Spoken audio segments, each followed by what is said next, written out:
Okay, good morning, everybody, and welcome. I know you've been waiting a little while, so I'm going to go through a couple of really quick introductory remarks, and then we're going to move from there. What I would ask first is, I would ask everybody to rise again, and let's post the colors. Forward, march.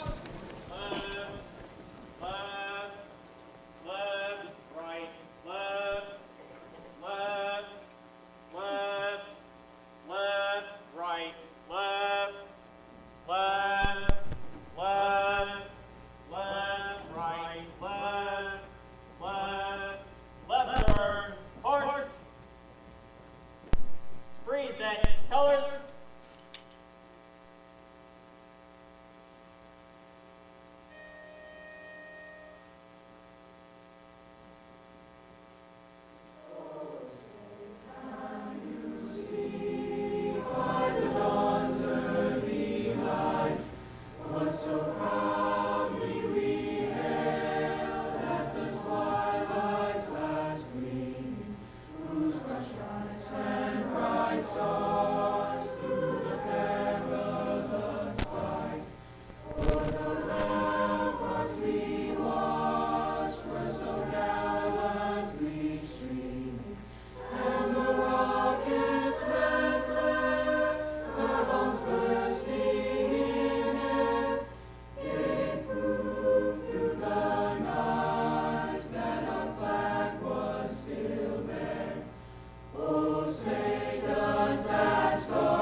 Everybody have a seat.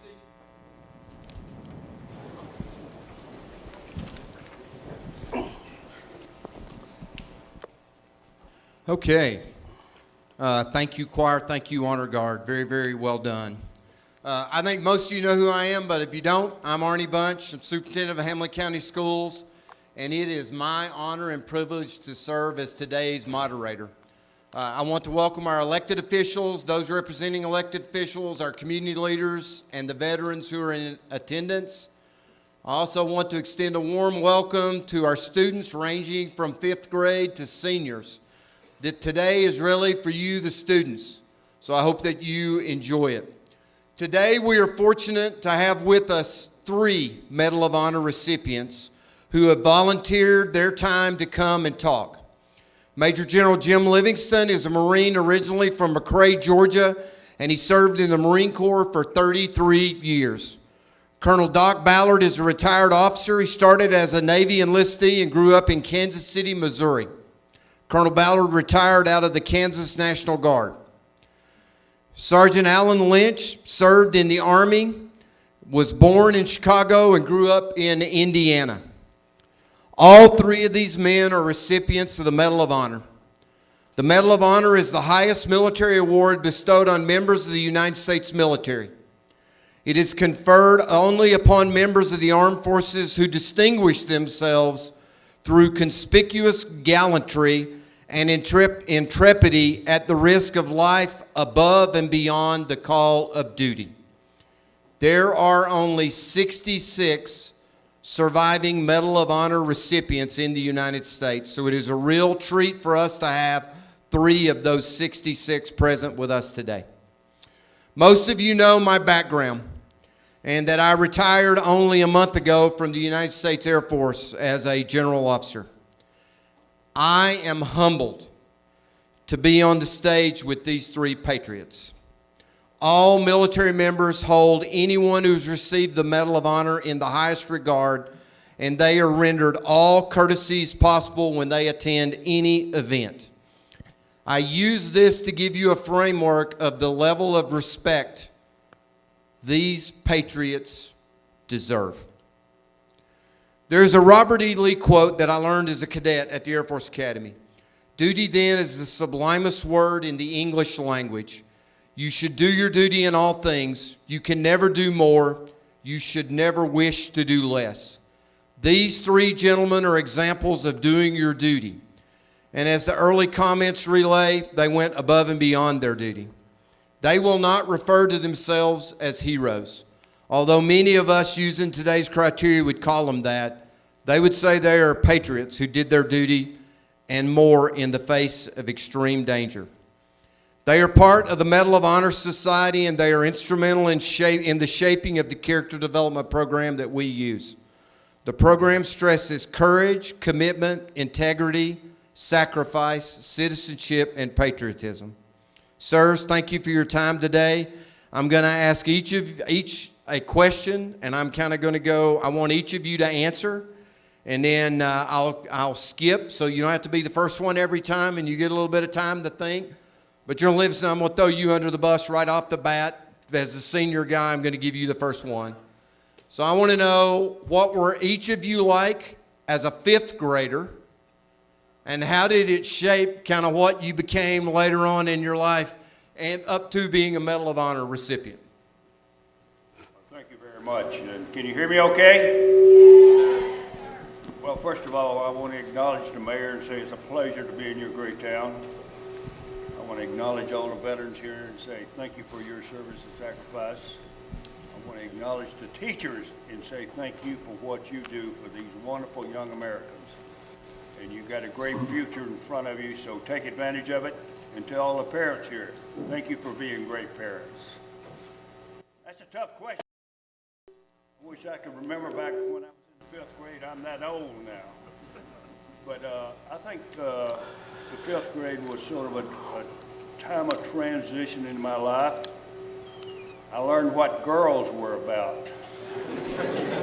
But based on the fact I grew up on a farm and went to a great school and had great models with my teachers and great role models with my parents, it made the transition in the work ethic I learned from that experience in that study period in my life.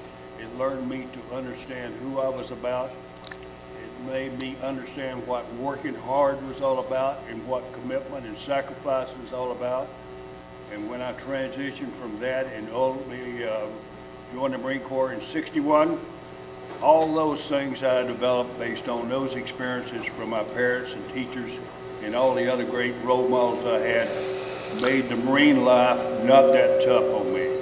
And I think what I learned there, I was able to continue through the Marine Corps and ultimately make a general officer. So, you know, life was good based on those experiences.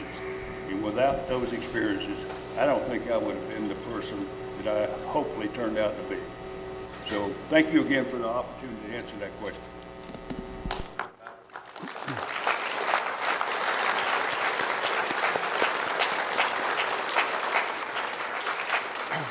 Can all of you hear me up there? Too bad. I'm the humorous guy here because I enjoy life. I never had the experience that he did at the 5th grade. I was still scrapping. I was the shortest guy in class and everybody wanted to whoop my butt. So I had to fight every day. I can't remember, I still remember sometimes the bullies that used to pick on me, you know what I mean? I decided that I wasn't going to put up with that BS, and I started taking karate classes. I took everything I could to defend myself, only to find myself in the principal's office more than I was in the classroom. When you become a fighter, you become a fighter. I had no desire to be anything at the 5th grade except get the hell out of school. I had no direction. I flailed, not failed. I flailed at any knowledge or determination of what my future was going to be. I grew up in a poor family, which our objective was to feed the family and make sure our bills was paid. So I didn't have the insight that the general here had. But in any case, I quickly learned in 6th grade that if I was going to get anywhere, I had to apply myself. I had to change my attitude. Somebody cut me off. I'm censored like that all the time. We're not going to censor you, sir. Keep going. Okay. I quickly learned that if you're going to want to do something, you have to identify with what you want to do and identify your goal setting. You know, where are you? You set your task to get you where you want to go. I'm here. I want to be here. What's the goals? What steps do I have to do to accomplish those goals? I learned that at a young age. My first goal was how to whoop other kids. The ones that picked on me, I made everything I could to get even. I don't hold grudges, I get even.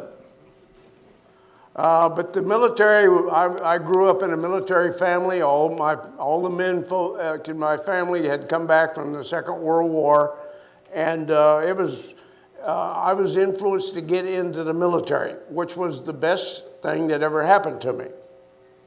I'd recommend that for anybody today that's trying to figure out where they want to go, what they want to do. Learn from the older guys, just like you're learning from us today. We hope you learn something from us. We're taking our time to be here with you because we're investing in this country's new leadership. You're going to be the voters. You're going to be the leaders of this great country, and we hope that you will ask questions to your benefit. I'm sure none of you have met a Medal of Honor living recipient before. So it's an honor for me to be around these other guys, and we're here strictly for you. Remember that.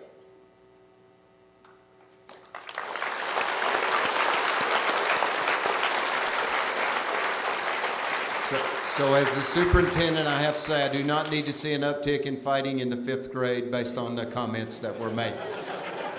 Turn H over to you. I absolutely hated school.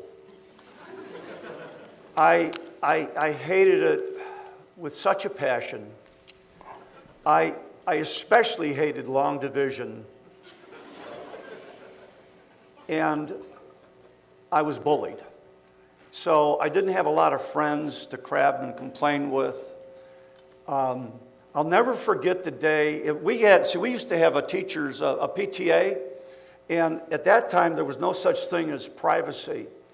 So the kids would sit at their desk with mom and dad right behind as the teacher would go around the room and talk about, how good little Johnny and Mary, and in this case Ellen, is doing. I'll never forget the hand my dad placed on my shoulder when my 5th grade teacher said, "Your son is behind 3 weeks in long division homework." And his hand gently descended upon my shoulder and proceeded to squeeze my shoulder bones together. In his nicest words, he said, "Ma'am, he'll have that all completed by Friday." And I stayed up sometimes until 1 o'clock in the morning doing a long division program. See, my dad worked 2 jobs always. So he would come home at 12 o'clock, 12:30, and check my homework. And if the homework wasn't done, I was out of bed doing homework to get it right. Being bullied was a whole new experience. I learned to be comfortable in my own skin. I learned to be very comfortable being all by myself. So in short, it toughened me up. Getting direction and all of that happy stuff, I didn't get at all through grade school, junior high, high school. I was the kid that sat in the middle of the class that just wanted to be left alone. That was me. But I learned a lot when I had to look back at things when I got into the Army, because being bullied toughened me up. Also having a dad that got me up at 5:30 every morning made getting up at 5:30 in the morning relatively easy. Okay, thank you very much for that.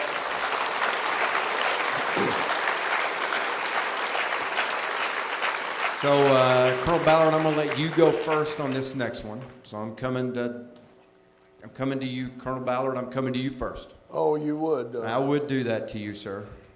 The character development program is a key factor in what the Medal of Honor Society presents and works with the community on.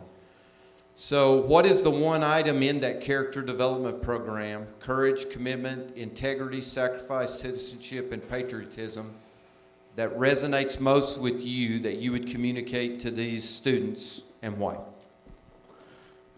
That's a mouthful. I think when I respond to that question, I have to think back on my time I spent in those chairs right out there listening to boring people talk. What's worse than a boring instructor or a speaker, you know what I'm saying? So you have to decide right off the bat if you're going to stay awake or not and get some benefit out of the speech, right? So the character development program, in my understanding and acceptance, is that we want to impart patriotism and answers that are provided by warriors that are not provided in this classroom, you see. So we want you to be the best leaders that we've ever had.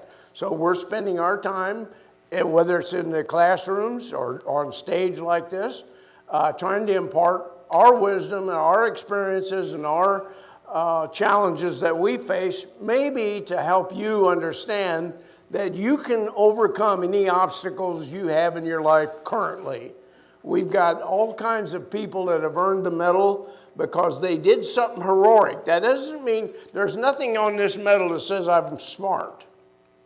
It simply says I did my job in the proper way that I could have, in the best of my ability. I risked my life. I was wounded 8 times getting this. So I don't think anybody wants to collect it. But the whole issue was, the whole character development program is designed around you learning and understanding that you can overcome any objections and any challenges if you just apply yourself and seek help. Find out how you should approach the problems and then take that action so you can resolve your issues.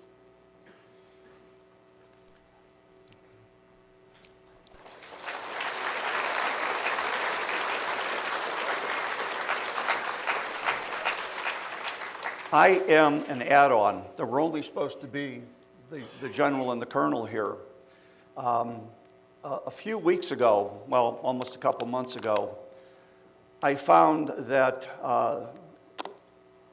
one of the men that tried to get to me is buried in your local cemetery.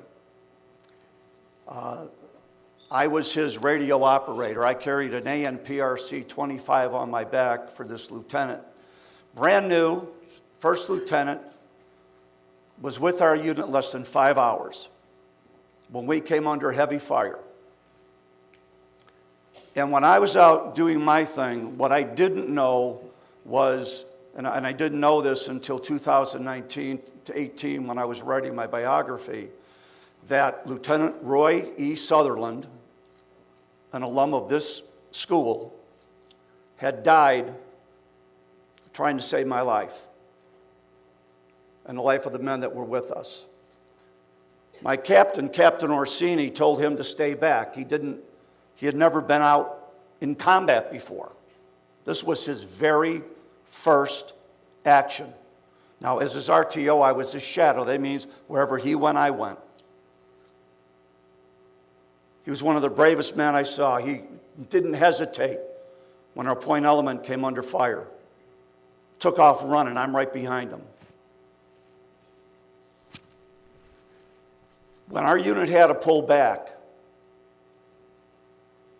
my company commander, Orsini, said, "You stay back here and get things taken care of." And he said, and this is the quote from Orsini's journal, "These are my men. I'm going out." He went out and never came back.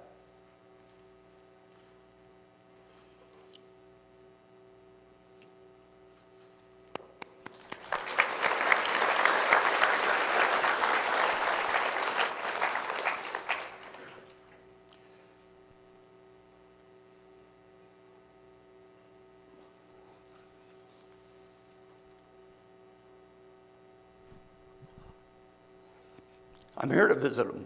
You okay?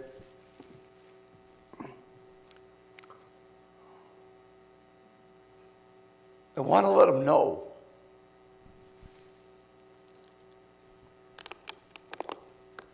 that his sacrifice, even though we were out there another 4 hours, wasn't in vain.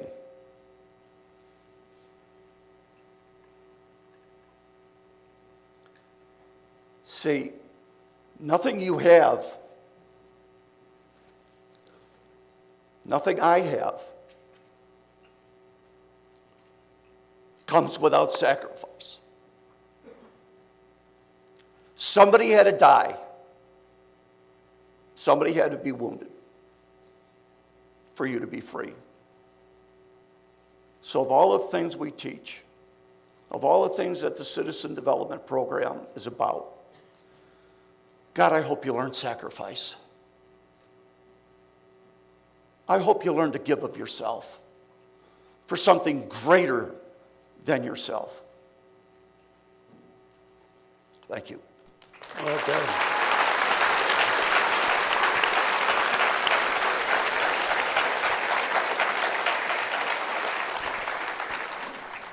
You know, I thought it would be good if I remind you about the character development program.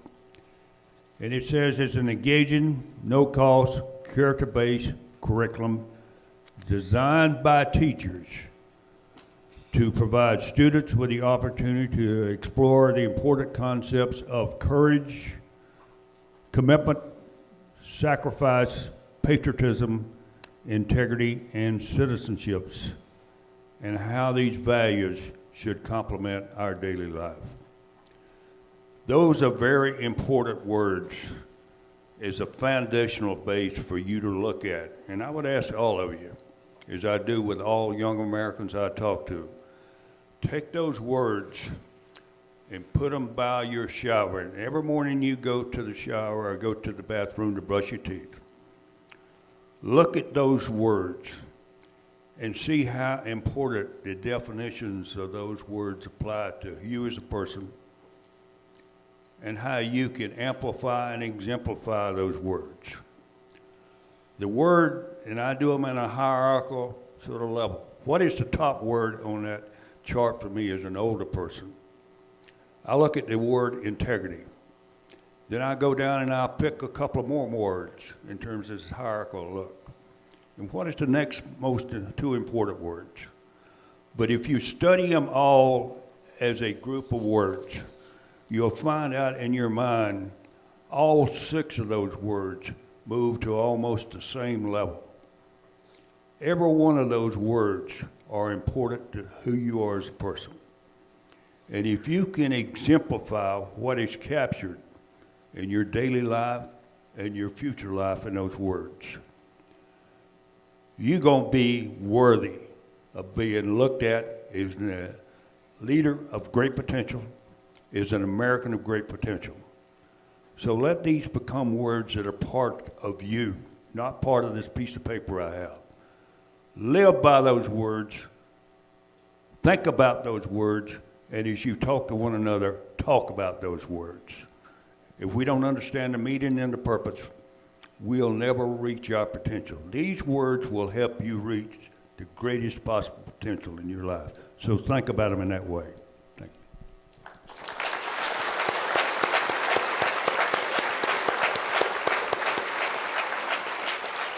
So I'm coming to you now. I'm just walking my way down the line here.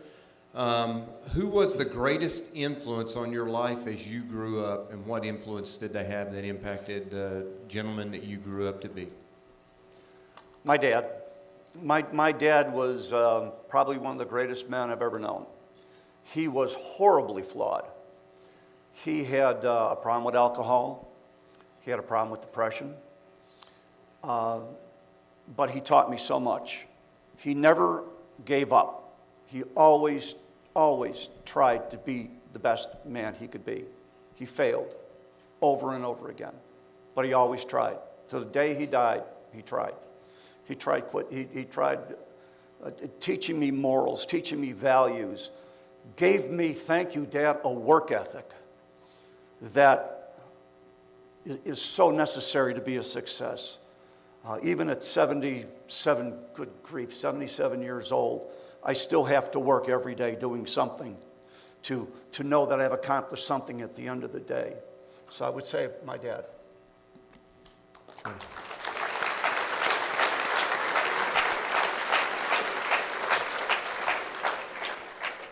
I'll tell you what, I really got three people I'd mention. First of all, my mom, she taught me toughness. She was a tough lady to live with. Didn't put up with anything. I've been out to the peach tree a number of times to pull a switch down, and that's pretty tough to do when you go get your own switch. And she had high expectations, and I learned discipline and high expectations from her. My teacher, Miss Brown, when I was in about the 5th grade, taught me the importance of study, academics, and being the best you can be in school. And I had a general officer named Barrows taught me about leadership and what it is to be a leader of men and women, particularly in a combat situation.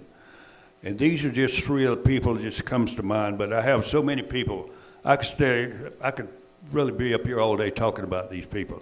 All of them had positive influences on my life. But the big thing that comes away here this morning, I want you to look at yourself, particularly our students here, and think about yourself. What kind of influence do you want to be on people in your life? If you think about these people and you admire them, think about how you can be that same person for the next generation.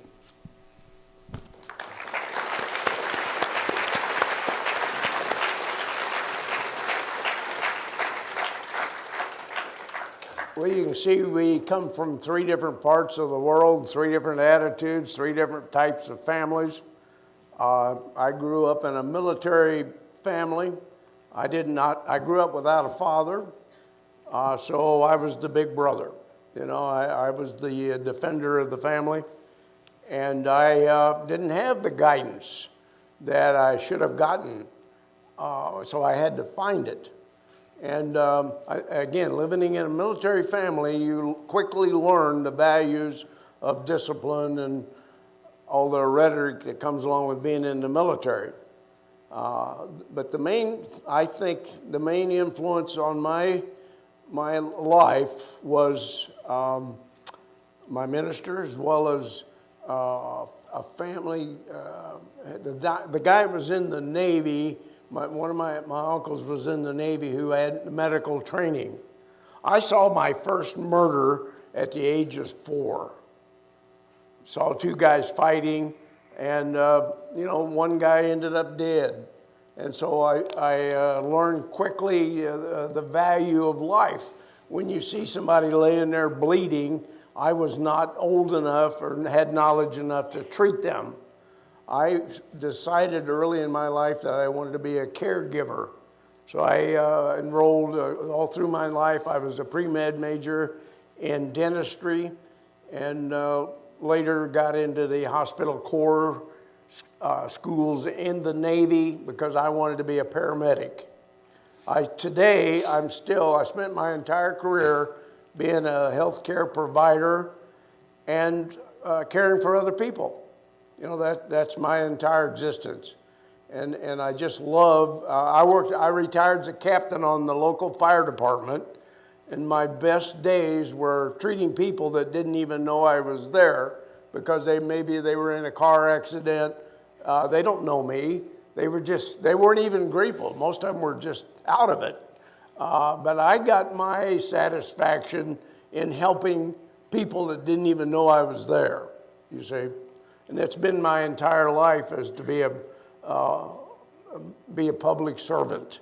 So all the men in my life were influential in some ways. I had a drunk in my family, and he influenced me not to go that way because of observing how he was treated in his life.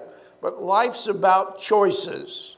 You are at the pinnacle point of making choices that's going to affect you for the rest of your life. So the more educated you are, the better decisions you'll make, the better life you will have. Thank you.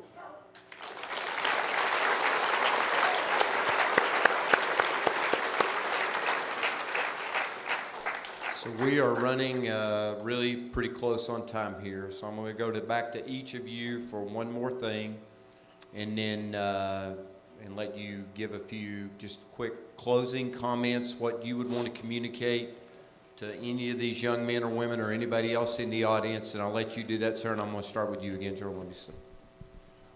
I'm going to start with an initial comment. And President Ronald Reagan once made a comment up in Washington. He says, we're one generation away from losing this country. And I would ask you to look at yourself. Without the proper application of the opportunities you have in this country, do you want to be that generation? Or do you want the next generation behind you to have greater opportunity than you had? That is in your hands today. And I reflect on my life. And hopefully, whatever I pass along, I give a better opportunity for the following generation. So that's the big task you have in front of you. That's associated with working hard, academically working hard, being a role model, setting an example, and wanting to succeed, wanting to give back, wanting to look at these 6 elements that we talk about in the character development program and how you exemplify those particular points or those particular words. So closing, I want you to be the best generation ever. You got the greatest opportunity in the world. And as I remind young people your age, there's 10,000 people in the world today would move to this great city and take your place. They would move here to take your place and to have your opportunity. So your task is to make sure the next generation has the greatest possible opportunity. And you are setting that particular task in motion today. So please think about that. Remind yourself of that. Work hard, love life, but make America greater.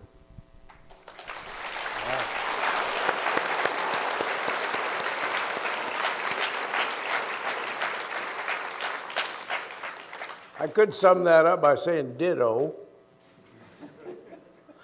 But I did say that life is about choices. I'm going to reiterate that again because are you paying me to be here today?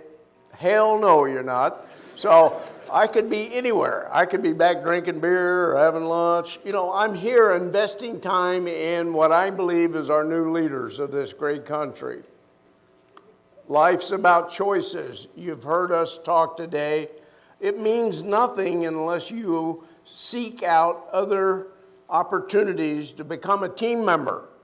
There's not one of you that's going to succeed on individual effort. You have to develop the team effort, and you have to help each other. Otherwise, you're going to fail. I don't care what life you're going to do. Some of you might end up being drug dealers, you know, whatever. The bottom line to it is, life's about choices. Some of you are already drug dealers, I see, okay. The whole attitude is up to you at this point. The words mean nothing unless you apply them and understand how to apply them. Sacrifice, what the hell is sacrifice? Unless you're willing to risk your life to save the guy on your left or your right, you really don't even understand what love means. I love this man, these men. You know, in my day, growing up saying you love another man was kind of taboo. But there's different kinds of love and understanding and desire. I want these guys to live. I was a paramedic in Vietnam, by the way. My job was a paramedic with the Marines. I only had one job, and that was to save their lives and get them home to the best of my ability. So do what you got to do, learn everything you can to get that accomplished, make those correct decisions, and if it don't work, you certainly can change your mind and go a different direction. But the sooner you learn where you want to be, the more time you'll have to get there, and you'll enjoy the rewards that are commensurate to that effort. So we're here for you today. As I said earlier, life's about choices. My parting shot is no one in this building is in charge of your life. They're only here to guide you and prepare you for later ventures in your life. Respect the people that are given their time to help you become a better person. Thank you.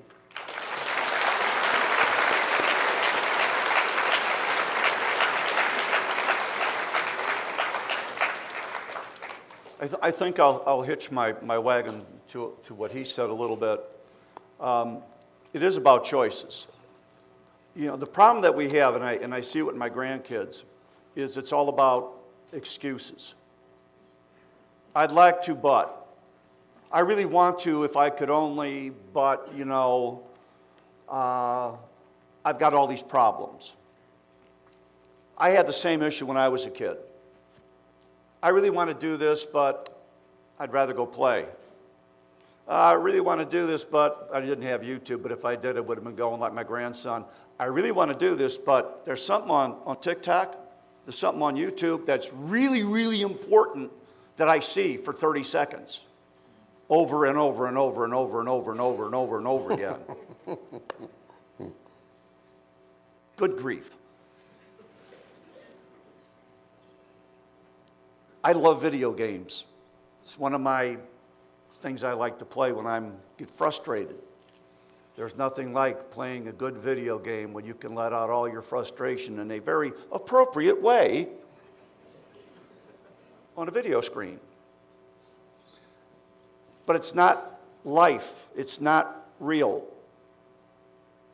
Reality is overcoming obstacles. Reality and becoming the best person you know how to be is to develop the best person you know how to be. I've heard every excuse known to God and man growing up. One of the favorite things I've loved to do is I go to the Warrior Games occasionally and the Invictus Games. And it is at those games that I see men and women missing arms and missing legs swim. Have you ever seen a guy with no legs swim competitively? Or a guy with half of his body missing do powerlifting? Or a young lady who's lost one arm weightlift with another arm? That's called overcoming challenges. There's no mountain you cannot climb. There's no river you cannot cross. There's no skill you cannot earn and learn if you want to. But you got to want to. No excuses. No excuses. No, I had a bad life. Oh, if I was only this color or that. No, none of that. The world is filled with people of all nations, all colors, all races, all backgrounds, all kinds of disabilities that have succeeded. Don't make excuses for yourself. Never settle, ever settle for less than your absolute best. That's all you have to do is just your best. You don't have to be as good as him, as good as the one next to you. Just you have to be as good as you can do. That's all that matters.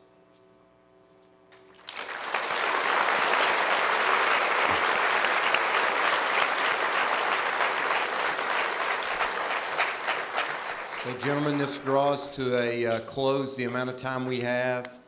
On behalf of everyone in Hamblen County, particularly the Department of Education, thank you for your time today. Thank you for your patriotism. Thank you for your service and your sacrifice and your example.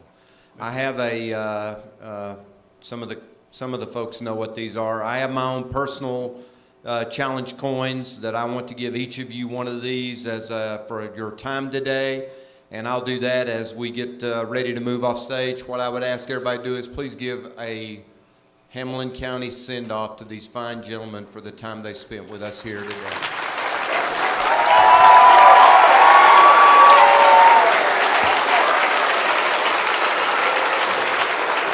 Superintendent, let me just say again, I really thank you for the opportunity on behalf of all the recipients to be here. You've got a beautiful state, and every time I drive through Tennessee, I'm just amazed how beautiful it is. You got a beautiful city, Mr. Mayor, great people, great staff, great veterans, great teachers, and great families, and that's what makes a community and a country strong. So America, we've got a good snapshot of you here this morning. So God bless all of you. Have a great life, and it is a pleasure to be here.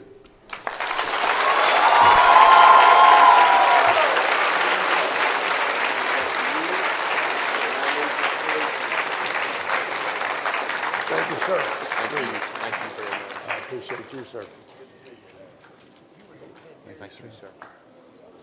If you haven't considered already, look at the military. The military offers any job that we've got in the civilian sector. You may have to change uniforms. I wore the Navy, the Marine Corps, and the Army till they discovered who I was and what I was doing.